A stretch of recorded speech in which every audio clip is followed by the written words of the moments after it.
ಇವತ್ತು ಇದೇ ಜಾಗದಲ್ಲಿ ಏನು ಆದಿಮ ಸಂಗೀತ 1992ರಲ್ಲಿ ನಾವು ಪ್ರತ್ಯೇಕ ಮೀಸಲಾತಿ ಬೇಕು ಅಂತ ವಾಯ್ಸ್ ಮಾಡಿದ್ವಿ. ಅವಾಗ ಈ ರಾಜ್ಯದ ಜನ ಅಷ್ಟು ಸ್ಪಂದಿಸಲಿಲ್ಲ. ಹಂಗಾಗಿ ಆಂಧ್ರದಲ್ಲಿ 94ರಲ್ಲಿ ಅಲ್ಲಿ ಚಳವಳಿ ಶುರುವಾಗಿ ಅಲ್ಲಿ ಮಂದಕೃಷ್ಣ ಮಾದಿಗನವರು ಒಬ್ಬ ನಾಯಕ ಇಟ್ಕೊಂಡು ಅಲ್ಲಿ ಹೋರಾಟ ಪ್ರಾರಂಭ ಆಗಿ ಅಲ್ಲಿ 96ರಲ್ಲಿ ಒಂದು ಒಳ ಮೀಸಲಾತಿ ಜಾರಿ ಆಯಿತು. ಆದರೆ ನಮ್ಮ ಸೋದರ ರೈಟ್ ಹೋಗಿ ಸುಪ್ರೀಂ ಕೋರ್ಟ್ ಕೇಸ್ ಹಾಕಿದ್ರಿಂದ ಅಲ್ಲಿ ಇನ್ನೂವರೆಗೂ ಹೇಳ್ಕೊಂಬಂತು. ಸೊ ಈ ಆ ನಂತರ ಇಲ್ಲಿ ಕನ್ನಡದ ನಾವು ಕಳೆದ 32 ವರ್ಷ ಕೂಡ ಹೋರಾಟ ಮಾಡ್ತಾನೆ ಇದ್ದೀವಿ. ಇವತ್ತು ಏನಂತಂದ್ರೆ ಈ ಹೋರಾಟದ ಭಾಗವಾಗಿ 2017ರಲ್ಲಿ ಪಕ್ಕದಲ್ಲಿ ನಮ್ಮ ಲೋಕೇಶ್ ನಾವೆಲ್ಲ ಸೇರಿ ಒಂದು ಹೋರಾಟ ಶುರು ಮಾಡಿದ್ವಿ. ಇದಕ್ಕೆ ಮುಂಚೆ 2016ರಲ್ಲಿ ಹುಬ್ಬಳ್ಳಿಯಲ್ಲಿ ಸುಮಾರು 6 ಲಕ್ಷ ಜನ ಸರಿ ಇಡೀ ಹುಬ್ಬಳ್ಳಿ ಬಂದಾಗಿತ್ತು. ಸೊ ಅದನ್ನ ನೋಡಿ ಅದರಿಂದ ಪ್ರೇರೇಪಿತರಾದಂಥ ನಾವು ಬೆಂಗಳೂರಲ್ಲಿ ನಾವೆಲ್ಲ ಸೇರಿ ಒಂದು ದೊಡ್ಡ ಕಾರ್ಯಕ್ರಮ ಮಾಡಿದ್ವಿ, ಪ್ರತಿಭಟನಾ ಸಮಾವೇಶ ಅವ್ರದ್ದು. ಸೊ ಅವತ್ತು ಸುಮಾರು 2 ಲಕ್ಷ ಜನ ಸೇರಿದ್ರು, ಇಡೀ ಬೆಂಗಳೂರು ಬಂದಾಗಿತ್ತು. ಸೊ ಅವತ್ತು ನಮ್ಮ ಮುಖ್ಯಮಂತ್ರಿ ಅವಾಗ ಸಿದ್ದರಾಮಯ್ಯ ಇದ್ರು, ಅವ್ರು ನಮ್ಮನ್ನು 3 ಸಾರಿ ಸಭೆ ಕರೆದ್ರು. ಈ ಒಳ ಮೀಸಲಾತಿ ಬಗ್ಗೆ ಮಾಡ್ಕೊಡ್ತೀನಿ ಅಂತ ಹೇಳಿ ಕೆಲವು ವಿರೋಧ ಮಾಡ್ತಾರೆ, ಎಸ್ಪೆಷಲಿ ರೈಟ್ ಬ್ರದರ್ಸ್ ವಿರೋಧ ಮಾಡ್ತಾರೆ. ಆಮೇಲೆ ಕೆಲವು ಟಚ್ ಕಾಸ್ಟ್ ಲಂಬಾಣಿ ಗೋವಿ ಅವರು ಕೂಡ ಪರಮಕೃಷ್ಣ ವಿರೋಧ ಮಾಡ್ತಾರೆ. ಅವರೆಲ್ಲ ಕರೆಸಿ ಮಾತಾಡ್ತೀನಿ ಅಂತ ಹೇಳಿ ಹೀಗೆ ಅದು ಮುಂಚೆ ಹೋಯ್ತು. ಈಗ ಕೊನೆಗೆ ಏನಾಯ್ತು, ಸುಪ್ರೀಂ ಕೋರ್ಟ್ ಹೋಗಿ ಸುಪ್ರೀಂ ಕೋರ್ಟ್ 5 ಜನ ಬೆಂಚ್ ನಮ್ಮ ಪರವಾಗಿ ತೀರ್ಪು ಬಂದು ಅವರು 7 ಜನದ ಬೆಂಚ್ಗೆ ಹಾಕಿದ್ರು. 7 ಜನದ ಬೆಂಚು ಮೊನ್ನೆ ಆಗಸ್ಟ್ 1ನೇ ತಾರೀಕು ನಮ್ಮ ಪರವಾಗಿ ತೀರ್ಪು ಕೊಟ್ಟಿದೆ. ಅದೇನಂತ ಹೇಳಿದ್ರೆ, ಯಾಕೆಂದ್ರೆ ಜನಸಂಖ್ಯೆ ಆಧಾರದ ಮೇಲೆ ಸಂಖ್ಯೆ ಜಾಸ್ತಿ ನಮ್ದಿದೆ, ಆದ್ರೆ ಸಂಘಟನೆಗೆ ಸೇರ್ತಾ ಇಲ್ಲ ಅಂತ ಹೇಳಿದ್ರೆ ನಮ್ಗೆ ಇನ್ನೂ ಅದು ಬಂದಿಲ್ಲ ಅಂತ ಹೇಳಿ ಅದಕ್ಕೆ ಮಾನ್ಯ ಕಾಶಿನಾಥ್ ಸಾಹೇಬ್ ಅಂತ ಮಾತಾಡ್ತಾರೆ, ಮಾಂಗೋ ಅगर नहीं मिला उसको छीनो. ನಾವು ಏನು ಕೇಳಬೇಕು, ಕೇಳೋ ರೀತಿ ಕೇಳ್ತಾ ಇದ್ದೀವಿ, ಕೊಡದೆ ಹೋಗಬೇಕು. ಸಿದ್ದರಾಮಯ್ಯ ಸಿಕ್ಕ ಬಿಡಿಸ್ಬೇಕು. ಆ ಕೆಲಸವನ್ನು ಮಾಡಬೇಕಾದ್ರೆ ನಮ್ಮಲ್ಲಿರುವಂತ ಎಮ್ಎಲ್ಎಗಳಿಗೆ ಎಷ್ಟು ತಾಕತ್ತಿದೆ ಅನ್ನೋದನ್ನ ನೋಡಬೇಕು. ಸುಮ್ಮನೆ ಎಮ್ಎಲ್ಎ ಕೂತ್ಕೊಂಡು ಪಾರ್ಲಿಮೆಂಟ್ ಮೀಸಲಾತಿ ತಿನ್ನೋದಲ್ಲ. ಈ ಸಮಾಜಕ್ಕೆ ಕಷ್ಟ ಬಂದಾಗ ಅವರು ಅಸೆಂಬ್ಲಿಯಲ್ಲಿ ಮಾತಾಡಬೇಕಾಯ್ತು. ಆದ್ರೆ ಯಾರು ಮಾತಾಡ್ತಾರೆ ಅಂತ ಹೇಳಿದ್ರೆ ಅವ್ರಿಗೆ ಪಾರ್ಲಿಮೆಂಟ್ ಮೀಸಲಾತಿ ಕೆಲಸ ಮಾಡ್ತಾ ಇಲ್ಲ ಅಂತ ಲೆಕ್ಕ ಗೊತ್ತಾಗಿದೆ. ಅದಕ್ಕಾಗಿ ಈಗ ನಾವು ಅವರಿಗೆ ಪಾರ್ಲಿಮೆಂಟ್ ಮೀಸಲಾತಿ ಶಕ್ತಿ ಏನನ್ನು ತೋರಿಸಬೇಕಾದ್ರೆ ಅವರೆಲ್ಲರೂ ರಾಜೀನಾಮೆ ಮಾಡಿ ಇಲ್ಲ ಒಳ ಮೀಸಲಾತಿ ಜಾರಿ ಮಾಡಕ್ಕೆ ಸಿದ್ದರಾಮಯ್ಯ ಮೇಲೆ ಒತ್ತಡ ತರಿ ಅಂತೇಳಿ ನಾವು ಒತ್ತಡ ತರಬೇಕು. ಜೊತೆಗೆ ಈ ಕಾರ್ಯಕ್ರಮ ಸಿದ್ದರಾಮಯ್ಯನವರು ಹಮ್ಮಿಕೊಂಡಿರುವಂತಹ ಕಾರ್ಯಕ್ರಮವನ್ನ ಜಂಬೂದೀಪ ಸಿದ್ದರಾಮಯ್ಯ ಹಮ್ಮಿಕೊಂಡಿರುವ ಕಾರ್ಯಕ್ರಮವನ್ನ ಯಶಸ್ವಿಗೊಳಿಸಬೇಕಾದ್ರೆ ಎಲ್ಲ ಗಲ್ಲಿಯಿಂದ ಹಿಡ್ಕೊಂಡು ಪ್ರತಿಯೊಂದು ತಾಲೂಕು ಪಂಚಾಯತಿ ಎಲ್ಲ ಕಡೆ ನಾವು ಪ್ರಚಾರ ಮಾಡಿದಾಗ ಮಾತ್ರ ಈ ಕಾರ್ಯಕ್ರಮ ಯಶಸ್ವಿಯಾಗಲು ಸಾಧ್ಯ ಆಗುತ್ತೆ. ನಾವು ಜವಾಬ್ದಾರಿಯಿಂದ ವ್ಯವಸ್ಥೆ ಮಾಡಬೇಕು. ಒಗ್ಗಟ್ಟಿಲ್ಲ ನಾವೇನು ಮಾಡೋಣ. ಆಮೇಲೆ ನಿನ್ನೆ ನಾವು ವಿಜಯವಾಡಕ್ಕೆ ಹೋಗಿದ್ವಿ. ಸುಮಾರು 11 ಜನ ಮಾದಿಗ ಎಮ್ಎಲ್ಎ ಬಂದು ಕೂತ್ಕೊಂಡವರು, 4 ಜನ ಎಂಪಿಗಳು ಬಂದರು, 80ರಿಂದ 85 ಜನ ಇಂಡಸ್ಟ್ರಿಯಲ್ ಉದ್ಯಮಿಗಳು ಬಂದಲ್ಲಿ ಕೂತ್ಕೊಂಡು ಮೀಟಿಂಗ್ ಮಾಡ್ತಾರೆ. ಎಷ್ಟು ಸಂತೋಷ ಆಯ್ತು ಅಂದ್ರೆ, ನಾನು ಇಲ್ಲಿಂದ ಹೋಗಿ ಸುಮಾರು 10 ಜನರ ಜೊತೆ ಆಮೇಲೆ ಜಡ್ಜಿಗಳು ಭೀಮಶಂಕರ್ ಸರ್ ಬರಬೇಕಾಯ್ತು, ಆಕಸ್ಮಿಕ ಮಿಸ್ ಆಯ್ತು. ಜಡ್ಜಿಗಳು ಕರ್ಕೊಂಡು 10 ಗಂಟೆವರೆಗೂ ನಿಜವಾಗ್ಲೂ ನಾನು ನಿದ್ದೆ ಬಂದಿಲ್ಲ. ಎಲ್ಲ IAS ಆಫೀಸರ್ಗಳು ದೊಡ್ಡವರು, ಆಮೇಲೆ ಇವರು ಬಂದಿದ್ರು, ರಾಜಕೀಯವರು ಬಂದಿದ್ರು, ಎಮ್ಎಲ್ಎ ಅವರು ಬಂದಿದ್ರು. ಬಹಳ ಚೆನ್ನಾಗಿ ಎಕ್ಸರ್ಸೈಸ್ ಮಾಡ್ತಾರೆ. ಯಾವುದೇ ಪಾರ್ಟಿಯಲ್ಲಿ ಮತ್ತಲ್ಲಿ ನಿಂತ್ಕೊಂಡು ನಮ್ಮ ಸಮುದಾಯದಾಗ ನಮ್ಮ ಸೀರಮಣ್ಣವ್ರು ಬಂದಿದ್ರು. ಇಷ್ಟು ಚೆನ್ನಾಗಿತ್ತು ಅಂದರೆ ನಿಜವಾಗ್ಲೂ ನಾವು ಇವತ್ತು ನಮ್ಮ ಹಿರಿಯರಿಗೆ ನಾನು ಅಭಿನಂದನೆ ಸಲ್ಲಿಸ್ತೀನಿ. ಯಾಕಂದ್ರೆ ಒಂದು ಏನೇ ಒಂದು ನಮ್ಮ ಸಮುದಾಯ ಹೇಳ್ಕೊಂಡು 10 ಜನವನ್ನು ಕುತ್ಕೊಂಡು ನಮ್ಮ ಮಾನ ಏನೋ ಬರಲ್ಲ, ಸಮುದಾಯ ಹಿಡಿದಿಲ್ಲ ಮಾಡ್ತೇವೆ. ಅದಕ್ಕೆ ನಾವೆಲ್ಲ ಕೈ ಜೋಡಿಸೋಣ. ಆಮೇಲೆ ಎಲ್ಲರೂ ನಾಯಕರಾಗಲ್ಲ, ಯಾರೋ ಒಬ್ಬರು ನಾಯಕರಾದ್ರೂ ದಯವಿಟ್ಟು ನಾವು ಬೆಳೆಸೋಣ. ಏನು ಮಾಡೋದು ಅದನ್ನು ದಯವಿಟ್ಟು ತಿಳ್ಕೊಂಡು ಹೋಗಿ ನಾವು ಏನೇ ಮಾಡೋದು ಸಹ ನಮ್ಮ ಸಮುದಾಯಕ್ಕೋಸ್ಕರ ನಾವು ಕೆಲಸ ಮಾಡೋಣ, ವ್ಯವಸ್ಥಿತವಾಗಿ ಕೈ ಜೋಡಿಸೋಣ. ಆಮೇಲೆ ಈ ವಿಚಾರದಲ್ಲಿ ನನಗೆ ಏನು ಜವಾಬ್ದಾರಿ ಕೊಡೋನು ಸಮುದಾಯ ಪೂರ್ವಕ ನಾನು ಮಾಡೋ ರೆಡಿಯಾಗಿರ್ತೀನಿ. ನನ್ನ ಜೊತೆಗೆ ನಮ್ಮ ಲೋಕೇಶ್ ಅವರು ಬಂದರೆ ಸರ್ ನಮಗೆ ಗೈಡ್ಲೈನ್ ಕೊಡಿದ್ರೆ ಅವ್ರು ಸಾಕಾದ್ರೆ ನಾನು ಏನು ಕೆಲಸ ಮಾಡೋದು 100% ಮಾಡೇ ಮಾಡ್ತೀನಿ ಅಂತ ಹೇಳಿ ನನ್ನ ಮಾತಿಗೆ ವಿರಾಮ ಮಾಡಿದೆ. ಜೈ ಭೀಮ್, ಜೈ ಭಾರತ್.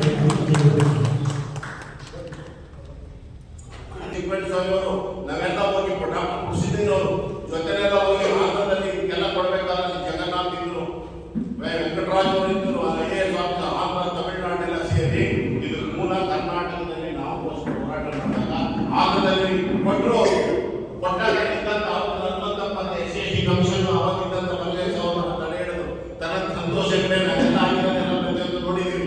ಆದ್ರೆ ಈ ಒಂದು ಸಂದರ್ಭದಲ್ಲಿ ವೈವಿ ಚಂದ್ರಚೂಡ್ ಅವ್ರ ಮಕ್ಕಳು ಇವತ್ತು ಅವರು ಕೂಡ ಚಂದ್ರಚೂಡ್ ಮಕ್ಕಳು ಕೊಟ್ಟು ಅಂತ ನಮಗೆಲ್ಲ ಒಂದು ಅಲ್ಲಿ ಕೊಟ್ಟು ಹೊರಟಿದ್ದಾರೆ. ಹಾಗಾದ್ರೆ ಬರ್ತದೆ ಅಂತ ಕೂತ್ಕೊಳ್ಳೋಕ್ಕಾಗಲ್ಲ. ಸಂಘಟಿಸಬೇಕು. ಇದು ಬಹಳ ಸಿದ್ದರಾಮಯ್ಯ ಅವ್ರ ಜೊತೆ ನಾವು 30-40 ಜೊತೆ ಕೆಲಸ ಮಾಡಿದ್ದೀವಿ. ಮನೆ ಸಿದ್ದರಾಮಯ್ಯ ಅವ್ರನ್ನ ಕೈಗೊಳ್ಳಪಡಿಸ್ತೀವಿ. ನೀವು ನಮ್ಮ ನನಗೆ ಮನಸ್ಸಿಗೆ ನೋವಾಗ್ತದೆ, ಕೆಟ್ಟ ಅನಿಸ್ತದೆ. ನೀವು ಬೆಂಗಳೂರವರು ಮನಸ್ಸು ಮಾಡಿದರೆ 1 ಲಕ್ಷ ಅಲ್ಲ, 2-3 ಲಕ್ಷ ಜನ ಸೇರ್ತೀವಿ. 3 ಲಕ್ಷ.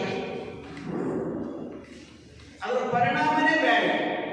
ಇವು ಕಾನೂನು ಬೇರೆ. ಕಾನೂನು ಅನ್ನೋದು ಒಂದೇನಂದ್ರೆ ಒಂಥರ ಕುದುರೆ ಇದ್ದಂಗ, ಅದ್ರ ಮೇಲೆ ಓಡಿಸೋರು ಇರ್ತಾನ. ಅವನು ಬಲಡ್ಡೆ ಆಗಿರ್ತಂದ್ರೆ ನೀವು ಮನಸ್ಸಿಗೆ ಬಂದಂಗೆ ಓಡಿಸು. ಕುದುರೆ ಓಡಿಸೋನಿಗೆ ಕುದುರೆನೇ ಗೊತ್ತು, ಕುದುರೆ ಇತ್ತು ಓಡಿಸೋನಿರಲಿಲ್ಲ, ಅದು ಓಡಿಸೋದು ಗೊತ್ತಿರಲಿಲ್ಲ ಅಂದ್ರೆ ಏನು ಮಾಡೋರು? ಈಗ ನಮ್ಗೆ ಏನಾಗಿದೆ ಅಂತಂದ್ರೆ ಭಾಳ ದೊಡ್ಡ ಸಂಖ್ಯೆ ಜನಸಂಖ್ಯೆ ಇದ್ದೀವಿ ಅಂತ ಹೇಳ್ತೀವಿ. ಹೋಗೋಣ ನಡಿ, ಎಲ್ಲಿ ಗಲ್ಲಿ ಹೋಗೋಣ. ನಿಮ್ಮ ಕಾನೂನು ಏನು ಕೇಳಂಗಿಲ್ಲ. ನಿಮ್ಮ ಜನರು ಓಟಿನ ಪರಿಜ್ಞಾನ ನಮಗಿಲ್ಲ ಕಾರಣಕ್ಕಾಗಿ ಚೀವುದರು ಅನ್ಬೇಕಾಗಿದೆ. ಎಪ್ಪ ಎಣ್ಣ ಅಂತ ಕಾಲು ಕೈ ಬಿದ್ದು ಕೇಳಬೇಕಾಗಿದೆ. ಯಾಕೆ ಇದನ್ನಾಗಿ ಮಾಡಬಾರ್ದು ಹೇಳಿ ನೋಡೋಣ. ಕೆಲವು ಜಾಗೃತ ಸಮಾಜ ಐತಲ್ಲ, ಜಾಗೃತ ಸಮಾಜಕ್ಕೆ ಎದುರಿ ಈ ಅಜಾಗೃತ ಸಮಾಜಕ್ಕೆ ಮಾಡೋದಕ್ಕೆ ಹಿಂಗೆ ಬಂದು ನೋಡ್ತಾರೆ. ರಾಜಕೀಯ ಅಜಾಗ್ರತೆ ನಮ್ಮ ಸಮಾಜದಲ್ಲಿದೆ. ನಿಮ್ಮ ಮೊನ್ನೆ ಇದು ಗದಗಿನಲ್ಲಿ ನಮ್ಮ ಎಚ್.ಕೆ. ಪಾಟೀಲ್ ಬಂಜಾರ ಸಮಯದವರು 6 ಗಂಟೆಗೆ ಮೀಟಿಂಗ್ ಕರೆದು 5 ಗಂಟೆಗೆ ಕರೆದ್ರೆ ಅವರು 7 ಗಂಟೆಗೆ ಬಂದ್ರು ಅನ್ನೋ ಕಾರಣಕ್ಕೆ ಅವರು ಕ್ಷಮೆ ಕೇಳ್ತಾರೆ. ನಾನು ಕ್ಷಮಿಸಿ ದಯವಿಟ್ಟು 1 ಅವರ್ ನಾನು ಲೇಟಾಗಿ ಬಂದಿದ್ದೀನಿ. ನಿಮ್ನ್ಯಾರ ಕೇಳ್ತಾರೆ ಕ್ಷಮೆ? ಅವ್ರು ಹೆಣ್ಣು ಗಂಡು 10 ಗಂಟೆ ತನಕ ಒಂದು ಮಗು ಕೂಡ ಗೆದ್ದಿರಲಿಲ್ಲ, ಹಂಗೇ ಕುಂತಿತ್ತು. ಮಗು ಕುಂತು ಕೇಳ್ತಾ ಇತ್ತು. ಅವ್ರೇನು ಹೇಳಿದ್ರು ಗೊತ್ತಾ? ಇಲ್ಲಿ ನಾನು ಎಷ್ಟು ಗಟ್ಟಿಯಾಗಿ ನಿಂತು ಮಾತಾಡ್ತೀನಲ್ಲ,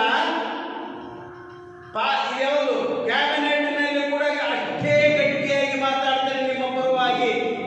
ಅಂದ್ರೆ ಇದ್ರ ವಿರೋಧವಾಗಿ ಮಾತಾಡ್ತಾರೆ ಅಂತ ಅಪ್ರತ್ಯಕ್ಷವಾಗಿ ಹೇಳಿದವರು. ನೇರವಾಗಿ ನಿಮ್ಮ ಬಗ್ಗೆ ಯಾರಿಗೆ ಅರಿತಿಲ್ಲ, ನಿಮ್ಮ ಬಗ್ಗೆ ಯಾರಿಗೆ ಭಯ ಇಲ್ಲ. ಯಾಕೆ ನಿಮ್ಮ ಬಗ್ಗೆ ಭಯ ಇಲ್ಲ ಅಂದ್ರೆ ನಿಮ್ಮ ಓಟು ನೀವಿದ್ದೇ ಹಾಕ್ಸಿದಂತಾರೆ. ನಿಮ್ಮ ಓಟ್ ಅವಲ್ಲ, ನೀವು ಬೇಕಾಗಿಲ್ಲ, ನಿಮ್ಮ ಓಟ್ ಹಾಕ್ಸ್ಕೊಂಡ್ಬಿಡ್ತಾರೆ. ನಿಮ್ಮ ಓಟ್ ಹಾಕ್ಸ್ಕೊಂತಾರೆ ಅಂದಾಗ ನಿಮ್ಮ ಅವಶ್ಯಕತೆ ನಮ್ಗೇನಾದ? ನಿಮ್ಮ ಸಂಘದ ಅವಶ್ಯಕತೆ ನಮ್ಗೇನಾದ? ನಿಮ್ಮ ಜನರ ಅವಶ್ಯಕತೆ ನಮ್ಗೇನಾದ ಅನ್ನೋ ಸ್ಥಿತಿ ಎಲ್ಲ ಸರ್ಕಾರಗಳು ಬಂದಿವೆ.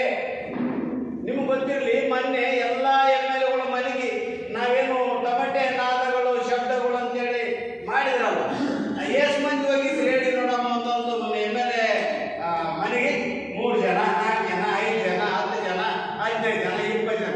ಎಲ್ಲಿ ಜನ ಭಾಳ ಅಂತ ಹೇಳಿದ್ರೆ ಉತ್ತರ ಕರ್ನಾಟಕ, ಮುಂಬೈ ಕರ್ನಾಟಕ, ಹೈದರಾಬಾದ್ ಕರ್ನಾಟಕದಲ್ಲಿ 1000 ಜನ, 500 ಜನ, 600 ಜನ ಸೇರಿಕೊಂಡು ಹೋಗಿದ್ರು. ಈ ಪರಿಸ್ಥಿತಿ ಬರ್ಬೇಕಾಗಿತ್ತ ನಮ್ಗೆ? ಯಾರ್ಯಾರು ಒಬ್ಬನು ಕೂಡ ಏನಂತಂದ್ರೆ ಸುವರ್ಣಸೌಧದಲ್ಲಿ ಒಬ್ಬನು ನಿಮ್ಮ ಬಗ್ಗೆ ಶಬ್ದ ಮಾತಾಡಲಿಲ್ಲ. ನಾವು ಅಭಿನಂದಿಸಬೇಕಾಗಿದೆ ಯಾಕೆ ಅಂತ ಕೇಳಿದ್ರೆ ರವಿ ಅಲ್ಲ, ಬಸನಗೌಡ ಪಾಟೀಲ್. ಬಸನಗೌಡ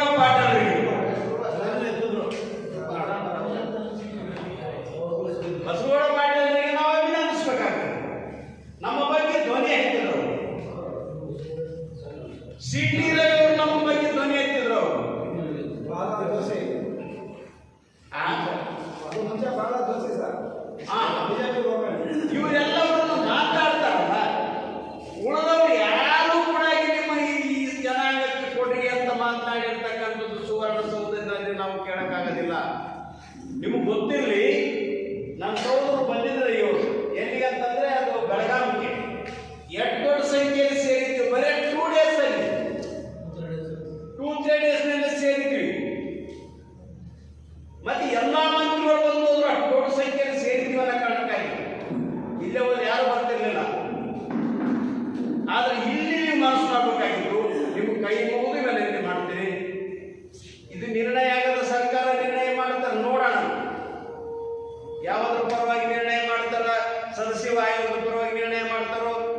ಮನೆಯಲ್ಲಿ ಬೊಮ್ಮಾಯಿ ಸಾಹೇಬರು ನಿರ್ಣಯ ಮಾಡಿದ್ರಲ್ಲ ಅದ್ರ ಪ್ರಕಾರ ನಿರ್ಣಯ ಮಾಡಿದ್ರು ನೋಡೋಣ.